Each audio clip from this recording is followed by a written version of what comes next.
నేను గతంలో ఖరీదు బార్ అండ్ రెస్టారెంట్ చేసేవాడిని. పార్టీ మారిన తర్వాత వదిలేసాము.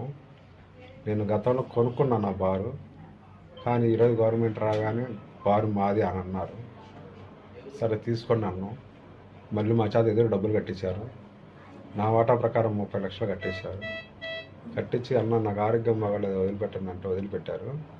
వదిలిపెట్టి మా పార్ట్నర్ మట్టారెడ్డి అనే వ్యక్తి డబ్బులు కట్టకపోతే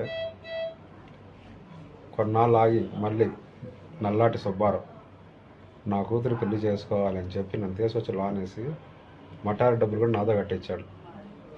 దానికి కారణం సిఐ గారు కూర్చోబెట్టి ఆరోగ్యం బాలను కూర్చోబెట్టి రోజంతా కూర్చోబెట్టి డబ్బులు వసూలు చేసి మీ ఇంటికి తాళాలు వేస్తాం, మీ ఆస్తులు తాళాలు వేస్తాం అని బెదిరించారు.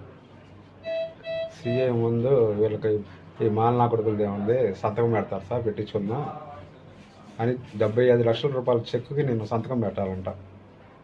నల్లాటి సుబ్బారావు సీఎం ముందు అంటుంది. ఇంత అన్యాయంగా మాట్లాడకండి సార్ అన్న.